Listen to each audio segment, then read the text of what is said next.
Assalamualaikum warahmatullahi wabarakatuh. Rukun iman ada 6 perkara. Amantu billah wa malaikatihi wa kutubihi wa rusulihi wal yaumil akhiri wal qadri wasyarrih minallah ta'ala. Beriman kepada Allah, beriman kepada para malaikat, beriman kepada kitab-kitab Allah, beriman kepada Rasulullah, Rasul-Rasul Allah, utusan-utusan Allah, beriman kepada hari akhir, dan beriman kepada kadar baik dan kadar buruk Allah subhanahu wa ta'ala, insyaallah. Allah dalam keadaan pertama sejarah tercipta dan pencipta ini sudah dijelaskan Abah. Sebenarnya 6 rukun iman ini atau 6 perkara ini adalah merupakan terjemahan daripada awal muawal. Adanya Allah, adanya ciptaan Allah. Pertama, Allah dalam keadaan kesendirian sebagai zat.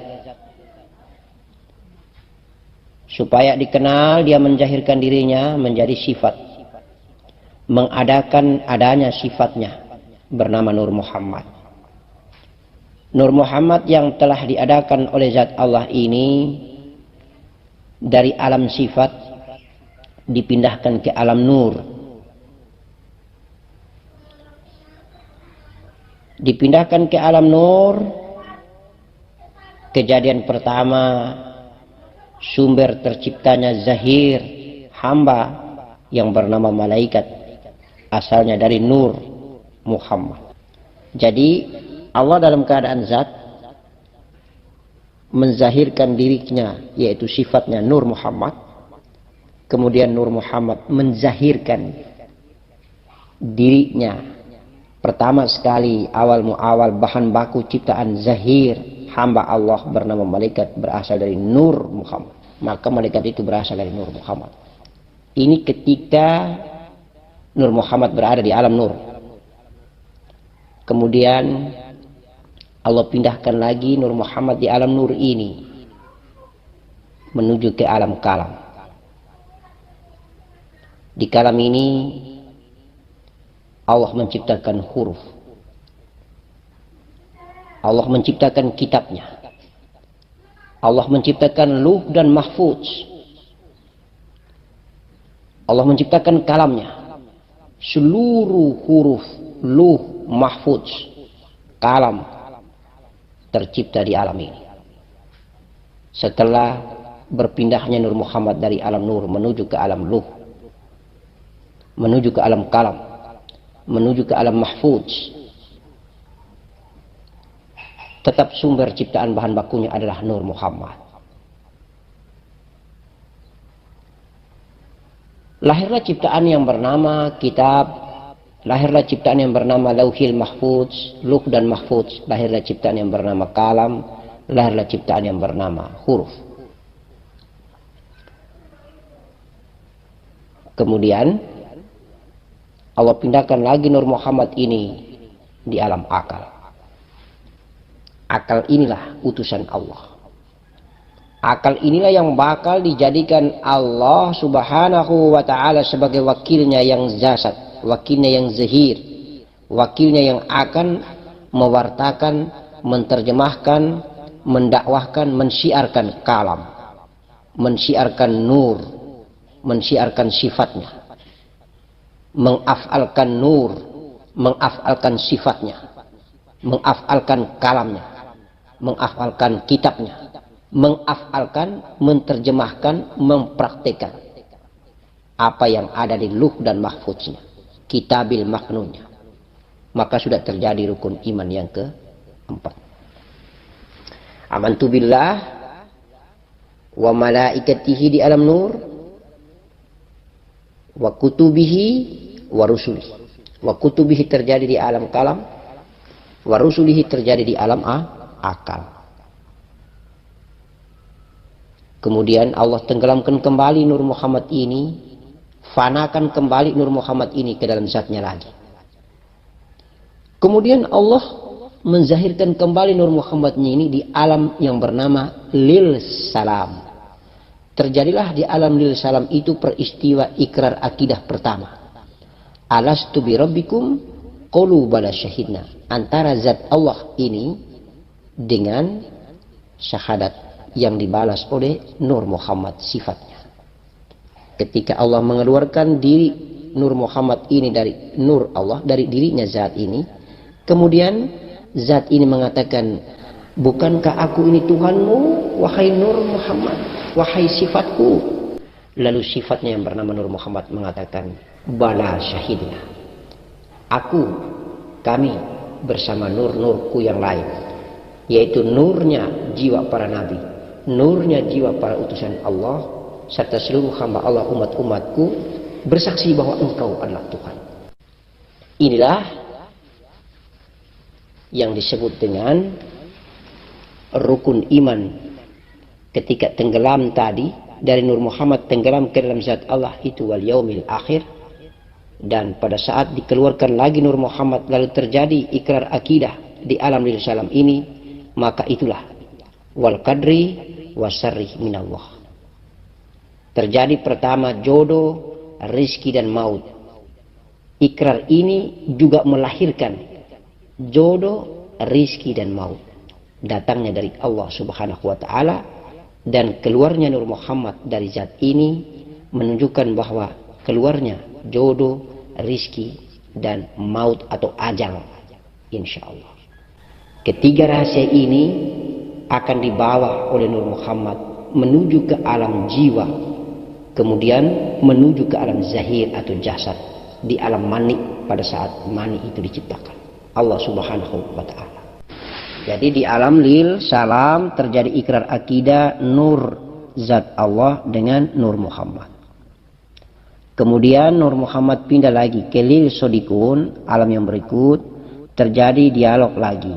Karena di situ lahir nur-nurnya jiwa para nabi, nur-nurnya jiwa seluruh umat-umatnya para nabi. Maka terjadi ikrar akidah berikut, alastu bi rabbikum qalu bala syahidna lagi. Antara nur zat Allah dengan Nur Muhammad yang ada di jiwa-jiwanya para nabi dan jiwa-jiwa umatnya para nabi. Lalu menuju Nur Muhammad ini pindah lagi ke alam berikut, namanya alam Mustafa. Alam Mustafa ini adalah alam arwah. Alam arwah di mana setiap yang meninggalkan dunia berkumpul di alam ini. Dan alam arwah ini pula tempat persiapan jiwa-jiwa daripada jiwa para nabi, jiwa daripada umatnya para nabi yang diproduksi oleh Nur Muhammad tadi, berkumpul di alam Mustafa ini untuk menanti diciptakannya jasad mereka dari alam mani, dari wadi, madi, mani, manikam. Diciptakan jasad mereka di alam mani, kemudian mereka akan dipindahkan dari alam Mustafa menuju ke alam jahir, alam jasad atau alam mani. Itulah etape perpindahan alam. Dari alam zat Allah, kemudian menuju ke alam sifat Allah. Sifat Allah ini Nur Muhammad dipindahkan ke alam nur, kemudian dari alam nur pindah ke alam kalam, kemudian dari alam kalam pindah ke alam akal, lalu tenggelam kembali ke zatnya Allah, peristiwa rukun iman yang wal yaumil akhir namanya. Kemudian keluarkan lagi Nur Muhammad ini, terjadilah ikrar akidah, maka itulah peristiwa wal qadri wasarri minallah. Rukun iman ada 6 perkara. Perkara pertama beriman kepada Allah Zat ketika menzahirkan dirinya menjadi Nur Muhammad. Itulah perkara pertama. Rukun iman yang harus diimani yang pertama. Ketika Allah Zat ini menzahirkan dirinya, maka yang harus diimani oleh Nur Muhammad adalah rukun iman yang pertama, mengakui zat yang tiada tadi menjadi ada. Zat yang hampa ini mengadakan dirinya bernama Nur Muhammad. Nur Muhammad mengakui adanya zat itu. Itulah rukun iman yang pertama. Kemudian rukun iman yang kedua, zahir daripada Nur Muhammad pertama adalah para malaikat. Maka kita harus wajib mengimani para malaikat. Kemudian mengimani kitab ciptaan Allah, Lauhil Mahfuz, Luh dan Mahfuz. Ketika Nur Muhammad di alam nur dipindahkan ke alam kalam. Terjadi kalam, terjadinya kalam, terjadinya kitab, Luh dan Mahfuz, terjadinya huruf, itu ada di kitab itu. Ada tercipta di saat di alam itu, alam kalam. Kemudian alam akal, maka akal adalah Rasul Allah, utusan Allah. Zahir yang dijadikan sebagai utusan Allah yang bernama akal. Ketika tenggelam kembali ke dalam zatnya Allah, maka dia tercipta rukun iman yang bernama wal yaumil akhir. Kemudian dikeluarkan lagi Nur Muhammad itu di alam lil salam, maka terjadilah rukun iman yang terakhir, adanya jodoh, rizki dan maut yang bernama wal qadri wa syarih minallah. Takdir Allah, takdir yang buruk, kadar yang baik dan kadar yang buruk adalah Allah Subhanahu wa taala. Di dalam kadar baik kadar buruk ini ada jodoh, rizki dan maut, ada jodoh, rizki dan ajal, insya Allah. Itulah mungkin makna hakiki daripada peristiwa 6 perkara rukun iman ini.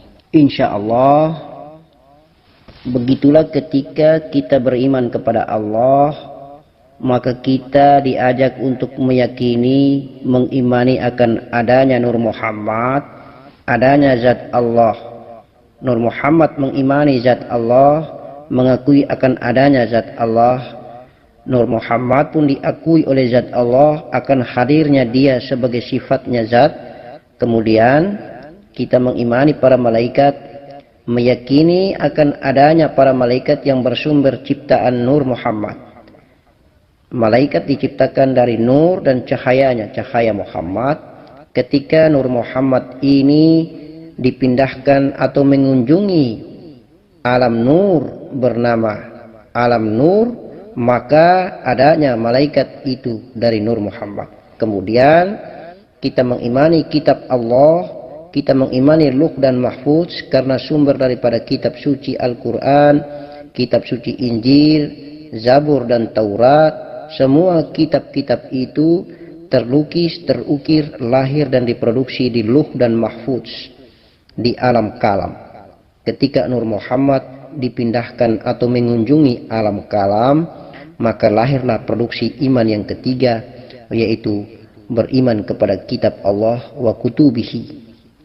Karena sumber daripada kutubihi, sumber daripada kitab-kitab itu terjadi di alam kalam. Kalam Allah, Luh Mahfuz, insya Allah. Kemudian kita beriman kepada warusulihi, rasul-rasul Allah. Ketika setelah Nur Muhammad berada di alam kalam, Nur Muhammad ditiupkan Allah ke dalam otak Adam alaihissalam. Itulah terjadi alam akali atau alam akal. Maka kita beriman kepada akal sebagai utusan Allah. Mengapa? Karena Nur Muhammad ditiupkan ke dalam otaknya Adam sebagai wakil Allah, utusan Allah untuk menjadi zahir dan jasad, agar batang tubuh atau zahir dan jasad Adam ini mengafalkan dirinya, insya Allah, mengafalkan sifat atau Nur Muhammad ini yang ada di dalam dirinya. Kemudian kita beriman kepada yaumil akhir, itulah ajal, itulah kembalinya Nur Muhammad ke asalnya, yaitu Nur Muhammad tenggelam ke dalam zat Allah Subhanahu wa taala. Itulah lambang perkara iman yaumil akhir. Kemudian lambang dan perkara iman wal qadri wa syarih minallah, takdir baik dan takdir buruk, kadar baik dan kadar buruk adalah rahasia Allah. Ketika Allah mengeluarkan kembali Nur Muhammad di alam lil salam, maka lahir dengan seketika lahir pula takdir baik, takdir buruk yang berupa rahasia Allah, yaitu jodoh, rezeki dan ajal. Datangnya Nur Muhammad kembali ke alam lil salam, lil sodikun dan alam mustafa adalah membuktikan adanya kembali lahirlah pertama perkara iman yang terakhir, yaitu wal qadri wa syarih minallah, takdir baik takdir buruk adalah merupakan rahasia Allah. Apa itu takdir baik takdir buruk rahasia Allah? Adalah jodoh, rizki dan ajal atau maut, insya Allah. Demikian barangkali bisa difahami dengan baik, insya Allah. Mudah-mudahan Allah memberikan rahmat dan barokah atas hakiki daripada rukun iman 6 perkara ini. Assalamualaikum warahmatullahi wabarakatuh.